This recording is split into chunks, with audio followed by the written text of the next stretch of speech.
جیسے ایک ہمارا سوال یہ ہے کہ یہ علی مرزا صاحب کا یہ ایسا کہنا ہے کہ جو جتنے بھی مطلب ان کے موقف کو نہیں مانتے ان کے علاوہ سب ہے جو ہے تو نازبی ہے، مطلب اس میں انٹینسٹی کا فرق ہے لیکن تمام اہل سنت بھی نازبی ہے، تو اس کی کیا حقیقت ہے؟ مطلب ناصبی تو خود رافضیوں کا نکالا ہوا ہے، یعنی ناصبی والی چیز کا تو اصل میں غلط یہاں وجود ہی نہیں ہے۔ یہ تو خود جو رافضی ہیں انہی لوگوں نے اپنے مخالف، یعنی جو رافضی کے مخالف ہو، جو صحابہ کرام کو گالی دینے کے مخالف ہو، صحابہ کرام اور خاص طور سے خلفائے ثلاثہ کو کافر کہنے کے مخالف ہو، اس کو وہ لوگ ناصبی کہتے ہیں۔ تو سب سے پہلے تو یہ کلیئر جاننا چاہیے کہ ناصبی اصل میں وہ لوگ کہتے کس کو ہیں، وہ لوگ ناصبی اس کو کہتے ہیں۔ اب وہی بات وہ حضرت دوہرا رہے ہیں ناصبی، تو ناصبی یہ کوئی چیز ہی نہیں ہے اصل میں۔ باقی ہاں ایسے لوگ موجود ہیں جو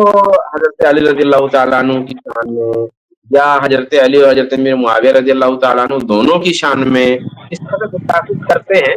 یہ بات صحیح ہے، لیکن یہ وہ جو ناصبی والی تعبیر ہے اور اس کو اس کے مخالف نسبت کرنا، یہ تو خود رافضیوں کی تعبیر ہے، رافضیوں کے الفاظ ہیں جو مرزا صاحب استعمال کرتے ہیں۔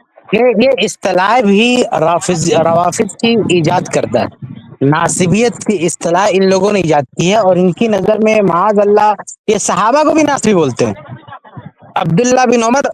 رضی اللہ تعالیٰ عنہ کو یہ ناصبی بولتے ہیں، یہ شیخین کو بھی معاذ اللہ ناصبی بولتے ہیں، تو بڑے بڑے کبار صحابہ کو یہ لوگ ناصبی بولتے ہیں۔ تو ان کی نظر میں ناصبیت ایسا نہیں ہے کہ کوئی ایک دو لوگ اس سے مراد ہیں یا صرف اہل بیت کے خلاف بولنے والے مراد ہیں، نہیں، ان کی نظر میں ناصبیت سے مراد تمام صحابہ ہیں جن کے تعلق سے یہ سمجھتے ہیں کہ انہوں نے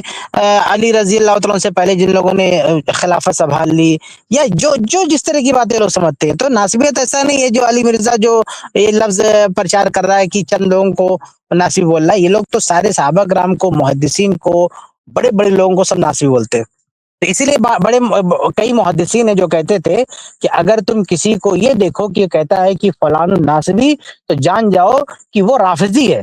یعنی بعض محدثین نے کہا ہے کہ جو شخص یہ گردانتا نا کہ فلاں ناصبی ہے، تو یہ اس بات کی علامت ہے کہ وہ خود رافضی ہے۔ جی،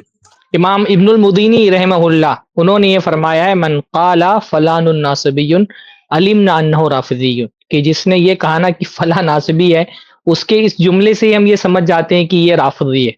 شرح اصول اعتقاد اہل سنہ اس میں ان کا یہ قول ہے کہ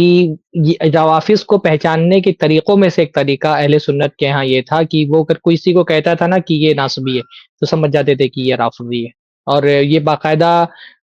ہمارے اہل علم نے، سلف نے یہ بات لکھی ہے کہ روافظ کی علامتوں میں سے ایک علامت یہ ہے کہ وہ اہل سنہ کو ناصبی کہتے ہیں، تو جو اہل سنہ کو ناصبی کہے سمجھ جاؤ کہ وہ رافضی ہے۔